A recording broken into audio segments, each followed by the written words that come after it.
Today, I would like to acknowledge the traditional owners of this land, the past and the present and the future. I come from a place once described by a journalist as a tiny dot of a community. The Nyunyo people call it Ngalan Bur. It is commonly known as Beagle Bay. Beagle Bay is located in the far northwest of Western Australia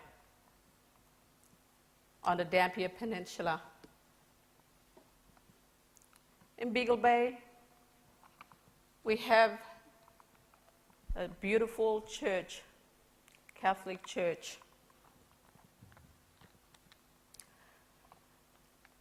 Where the church is situated, my grandfather, my great-grandfather reside on this particular location.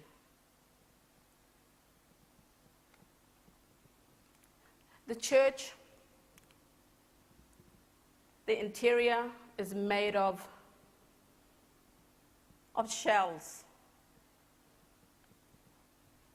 pearl shells that was collected by the old people and who worked hand in hand building this beautiful church with the Palatines brothers and priests. Over the last 100 years,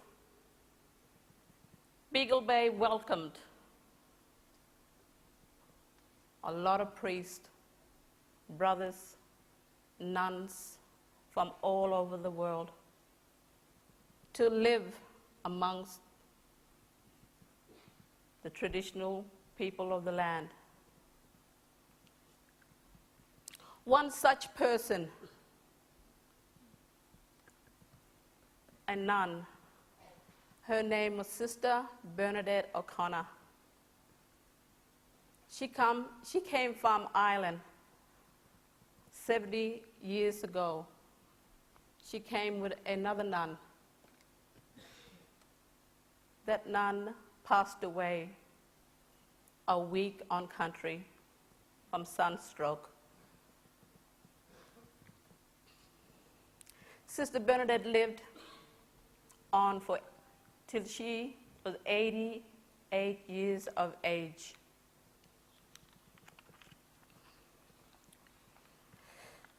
One day, my godmother, Olive Dan, she came rushing into the local community store. She was in a panicked and stressed state. She did not find Sister. Sister was missing for 2 days. She asked me, "Can you go and organize a search party?" So I organized a search party.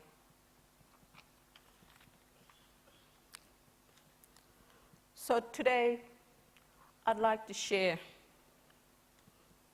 with you the final journey of Sister Bernadette O'Connor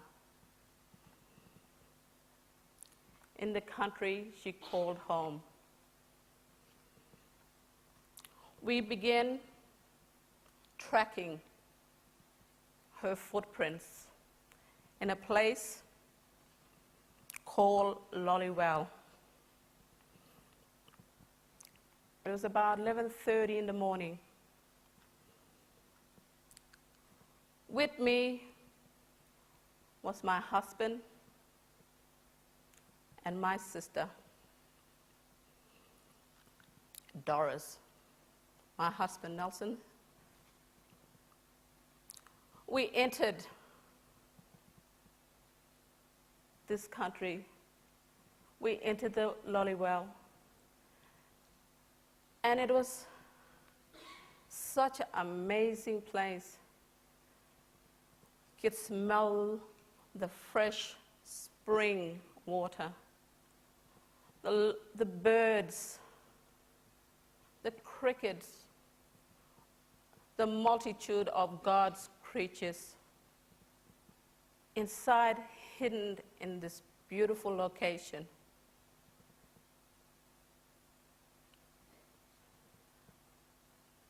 In this location, I couldn't help smelling the spring and the moist black soil that was once upon a time where our grandfathers, my great-grandmother, my grandfather, my grandmother, once collected the mud and clay to build the church that stands in Beagle Bay. I said to myself, wow, sister, what a wonderful place to go for an afternoon walk. She always went for her walks. And we found her footprints. And inside this place, there was this huge big bull. And we were scared. We thought it might come charging at us. But the bull was frightened as well. It went off on another path. But where we found Sister Bernadette's track,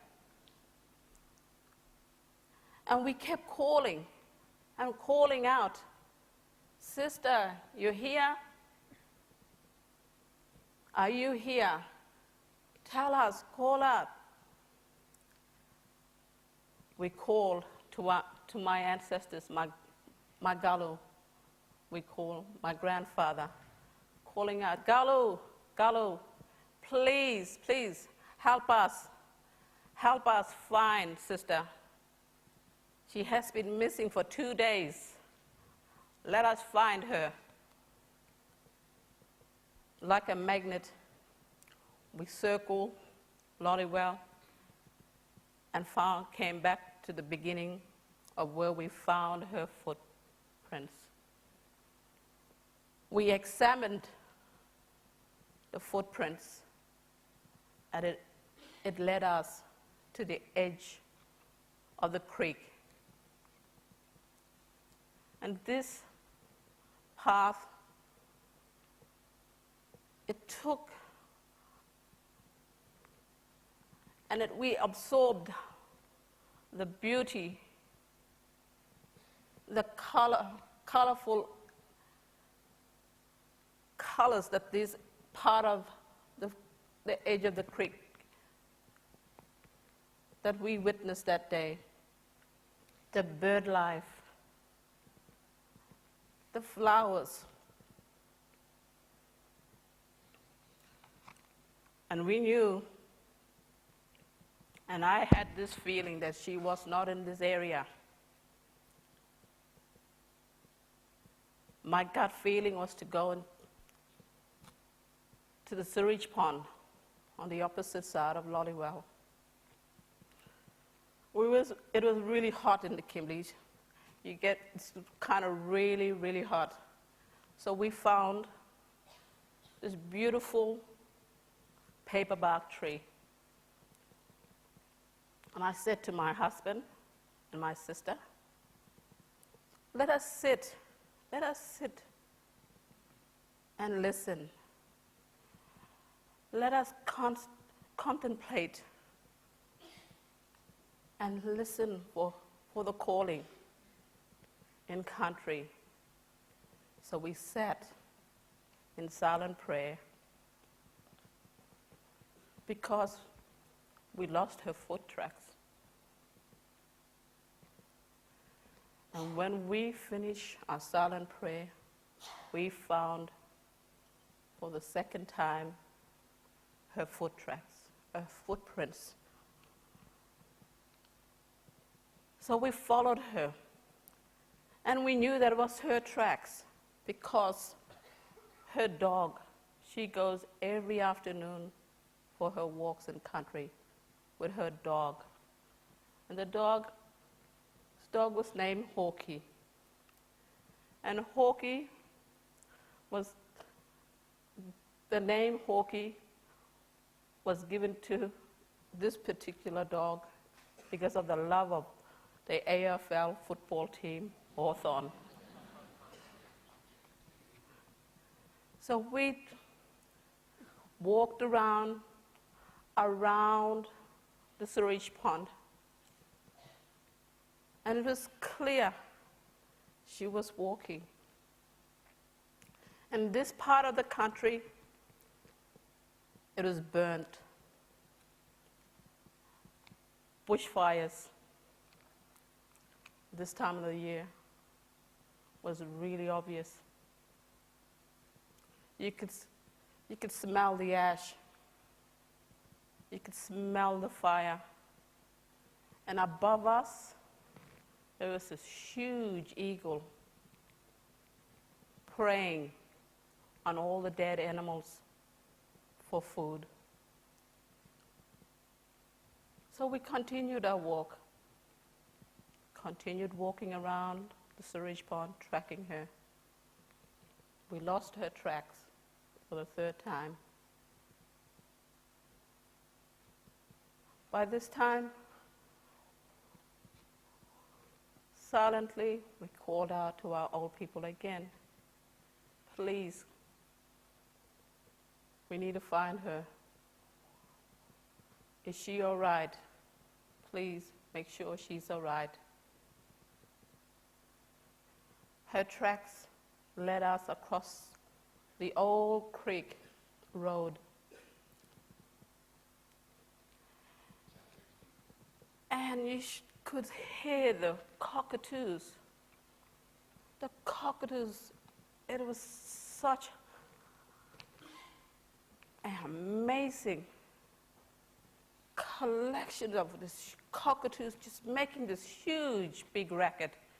Huge, big racket. And I thought, and you're feeling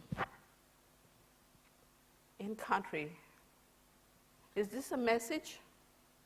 Is this a message?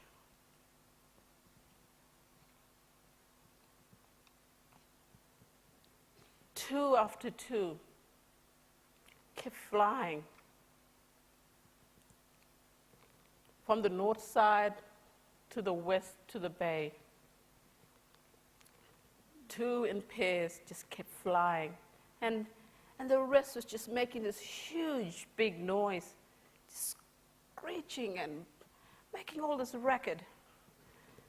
Two kept flying in pairs from the north to the west.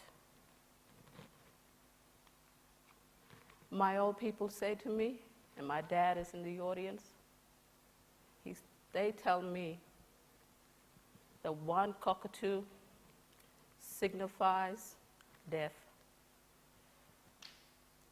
Two signifies hope and joy. Three is for disappointment. Four is for surprise. So two at a time I kept flying from the north to the west. And I knew that we are going to find her. And I knew that there was hope for her.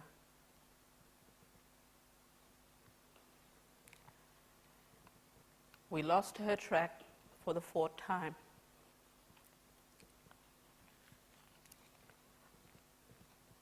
And we had to figure this out. We figured the birds, the calling. We figured it was just like this huge jigsaw puzzle that we needed to put together. And because through the birds we were able to do that, we were able to listen, we were able to follow the direction of what was calling us, and how it was calling us, and how it was drawing upon us to follow those birds.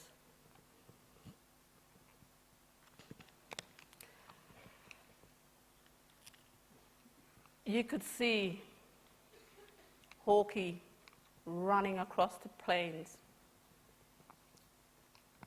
He was running, and the wind started to pick up. It was this beautiful breeze that came right through us. It was like the Holy Spirit is blowing, cooling us down.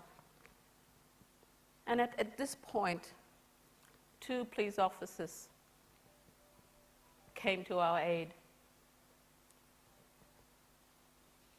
And at this point, we knew we found her tracks. And so we called in. We called in our position and said, we found the tracks. We need just to find her now. So there was a group of other people, family, community members who came and assist us.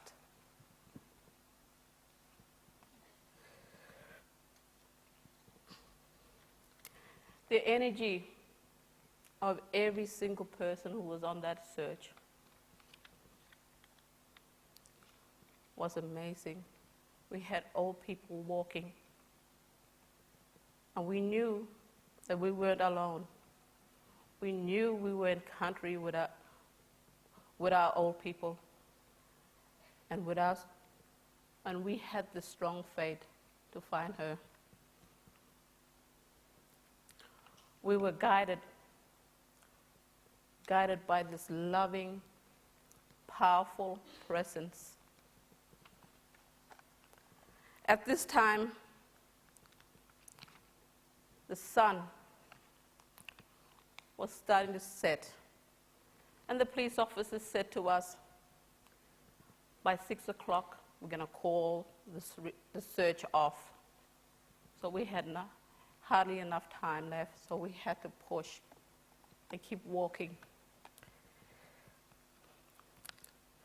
Sister tracks past Bulwell and went off the road into a place called Stone Lake.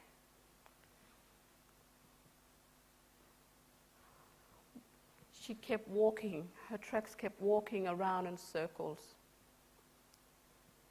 And I was wondering whether she was tired or she became disorientated.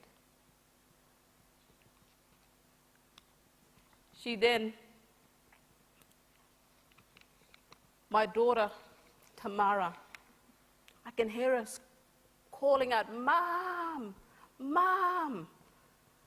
And I raced back to her and said, "What's wrong?" "One cockatoo, Mom, one cockatoo flew right across the bay." And in hindsight, that was the only last time we saw a cockatoo. And it was one.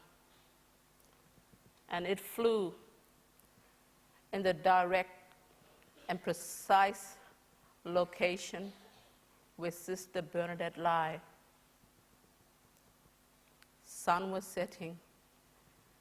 Because of the bushfires, it created this beautiful sunset, this magnificent sunset with fiery red colors and yellow and orange, purple. It was just blending together.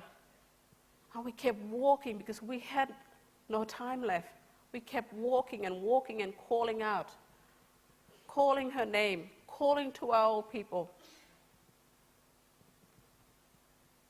And we came very around and we saw her. She was lying on the ground in the shade, evening shade of the mangroves. And as you see the cross, that is where she was lying. The ray from the sunset, came through the mangroves, and it glowed, and her body glowed. She was lying peacefully in country.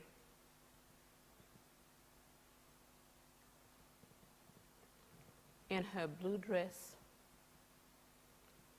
flowery blue dress, she was lying there, so peacefully.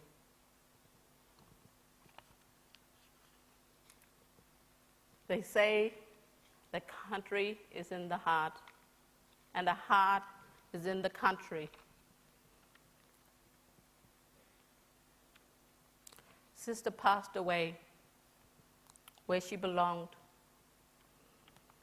What she loved doing, walking in this country, in our country.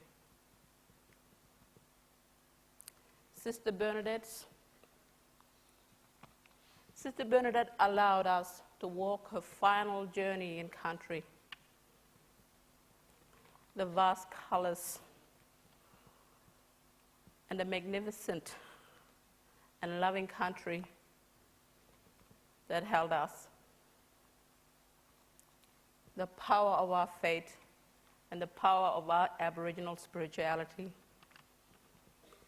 protected and guided us. Friends,